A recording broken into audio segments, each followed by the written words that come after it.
मजा यायची. बघतला कुठली कुठली नैवेद्यासाठी छान. Good morning welcome back to my new vlog. So आज व्लॉग आहेत पाऊस आला वाटतं. मंडे आहे, नागपंचमी आहे आज. तुम्हाला नागपंचमीच्या सर्वांना खूप खूप हार्दिक शुभेच्छा. सो नागपंचमीचा सण म्हणजे गावाला जे काही असायचं ना यार, आहा काय होती ती मजा. म्हणजे गावाला झोके बांधायचे, प्रत्येकाच्या घरासमोर असा झोका दिसायचा. काही झोके असे खूप मोठे असायचे, ठराविक ठिकाणी ते असायचे मोठे झोके. सो अशा काही गोष्टी होत्या. आणि परत त्या दिवशी मग दिवसभर उपवास करायचा भावासाठी. त्याच्यानंतर संध्याकाळी मग परत आपण नैवेद्य वगैरे पुरणपोळीचा ते सगळं असायचं. सो असं काहीसं होतं तेव्हा. पण आता काय सगळं बदललं आहेत आणि त्यामुळे एवढं पॉसिबल होत नाही. ते तर झोके बिके हे आमच्या असे झोके, काय बोलायचं आता. जे आहे त्याच्यात आता एन्जॉय करायचं आहे. जे आहे ते छान पद्धतीने, काही आपल्या ट्रॅडिशनल गोष्टी पद्धतीने पुढे ते सेलिब्रेट करत जायचं आहे आपल्याला सण. आणि तोच थोडासा माझा प्रयत्न असतो की म्हणजे त्या जुन्या आठवणीही निर्माण होतात. परत आपल्या पुढच्या पिढीलाही ते थोडंफार कळायला पाहिजे. आपण नाही केलं तर त्यांना काहीच कळणार नाही हे खरं तर इथून पुढे. सो त्यामुळे थोडा प्रयत्न असतो माझा. पूजा वगैरे करायची, मला अजून भरपूर कामं बाकी आहेत. आत्ता उठली जस्ट, आंघोळ वगैरे झाली आहे. मला आज वीक ऑफ आहे. उर्वीची पण जरा सर्दी वगैरे आहे, त्यामुळे स्कूलला नाही गेली ती. आणि सुशांत मॉर्निंगला ते येतील दुपारी. त्याच्यानंतर आज बघ बाकीच्या पण भरपूर गोष्टी करायच्या आहेत. सो काय काय होतं आहे आता. लवकरच गणपती बाप्पा येणार आहे म्हटल्यावर आणि पहिल्यांदा येणार आहेत, अशी खूप जास्त एक्साइटमेंट आहे आम्हाला. तर कधीच अजून बुक नाही केला आहे गणपती, पण आम्ही कदाचित आज बहुतेक करू असं वाटतं आहे मला.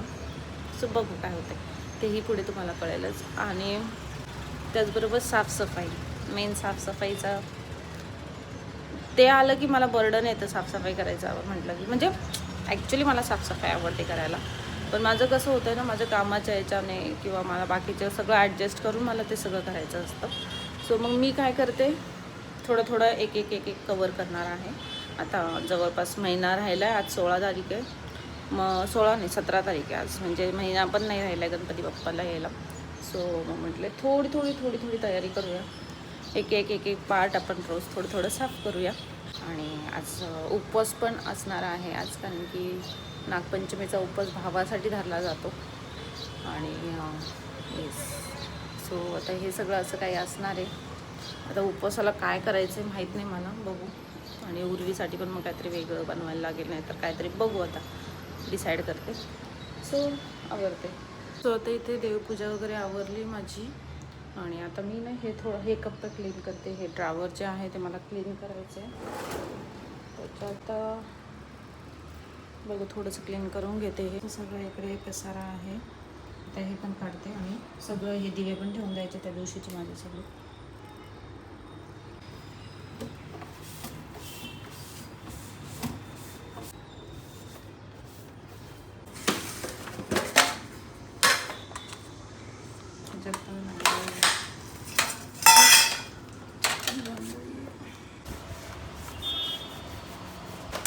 यात माझं सगळं ते आपलं देवीचे महालक्ष्मीचे उपवास असतात त्यातल्या काही गोष्टी आहेत.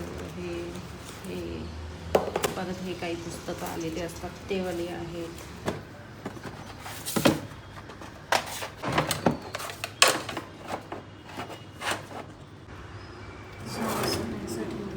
आता हे सध्या तर हे दिवेन ते पण ठेवून देते. तर यामध्ये असं सगळं या बॉक्समध्ये भरून ठेवलेत भांडी. ही मॅडम इकडे मंडाला आर्ट करत आहे. बरोबर. आणि इकडे आता सगळे कामं आवरलीत. ते पूजा वगैरे. पाऊस चालू आहे, मला खाली जायचं होतं पण नेमका पाऊस येतो. म्हटलं थोड्या वेळ जाऊ. चला आता मी पटकन खाली जाऊन येते. काही गोष्टी घ्यायच्या आहे, थोडंफार ते नागपंचमीचं पण घ्यायचं आहे फोटो वगैरे. आणि बाकी मग थोडंसं तांदूळ वगैरे संपले ते पण आणायचे आहेत. सो कंटिन्यू करा. चला जाऊन येतो पटकन. थोडा पाऊस पण चालू आहे, छत्री घेऊन जावं लागणार आहे.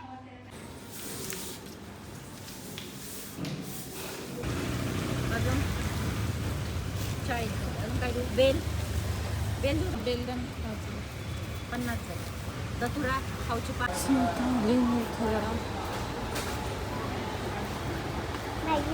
हे एक पहाड घेतलं मी नैवेद्यासाठी म्हणाले. छान असं पाण्याचं शेपचं.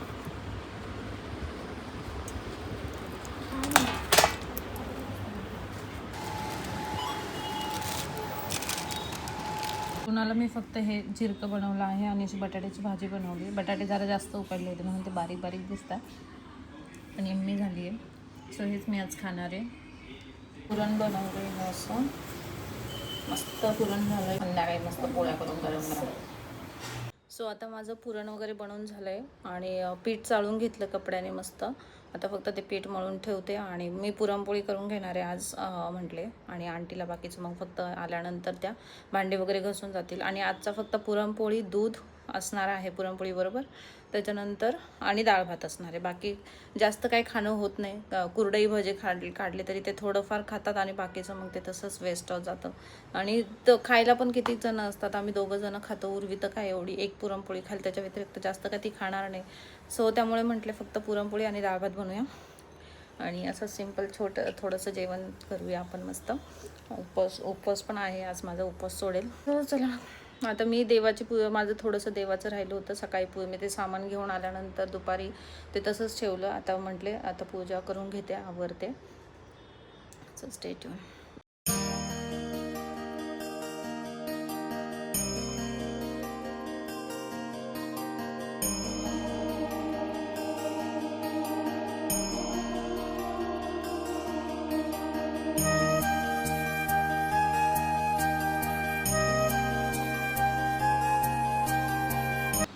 सो आता मी पुरणपोळी वगैरे करून घेते कारण की संध्याकाळी आम्हाला परत बाहेर जायचं आहे. 7 वाजता ट्युशनवरून येईल. त्यानंतर मग आम्ही परत बाहेर जाऊन आवरून घेऊया. फक्त मला काय डाळ भात करायचे. डाळीला कड म्हणजे डाळीचा कुकर ऑलरेडी झाला आहे. डाळ भात करायचा, डाळीला कड आणायचा आहे आणि पुरणपोळी करायची. पुरण बघू आपण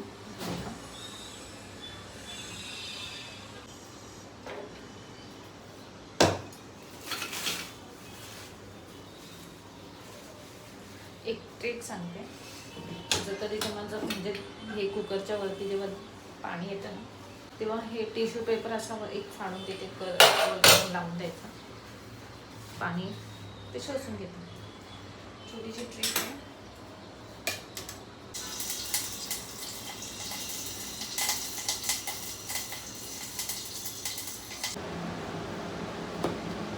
असं छान पीठ मळून घेतलंय. सो इथे मी आता पुरणपोळी बनवत आहे आणि सुशांतला चहा प्यायचा होता. मी चहा ठेवला होता पण त्यांना म्हटले ओतून घ्या. तोपर्यंत ते आले होते. तिथे माझ्या बाजूला उभे राहिलेत आणि मी त्यांना सांगत होते की किती छान पुरण झालं आहे असं तसं. कारण की पुरण मेन झालं की मग म्हणजे बरं वाटतं ना, खूप छान वाटतं की हा बाबा माझं पुरण छान झालं आहे. आणि मग ते म्हणतात हा पुरण छान झालं आहे पण ते फुगायला पाहिजे ना. पुरणपोळी मस्त अशी टम्म फुगली पाहिजे असं तसं त्यांचं चालू होतं.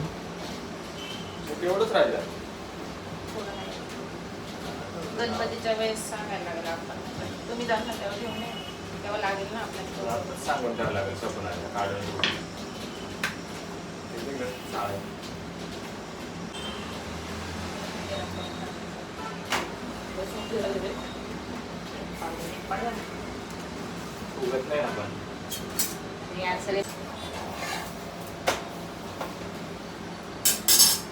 बघतला आणि नशिबाने मला साथ दिली. खरंच पुरणपोळी फुगली. त्यांची रिॲक्शन बघितली असेल कसे आहे रिॲक्शन. मला खूप हसायला आलं.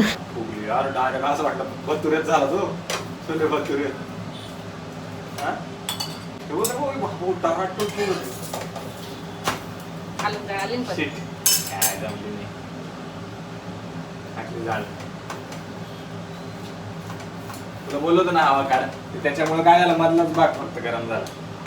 गाडीचं राहिलं कच्चं. सो तुमचे नवरे पण असेच आहे का नक्की सांगा मला. बाकी ही एक पोळी मात्र जळाली माझी त्यांच्या नादात.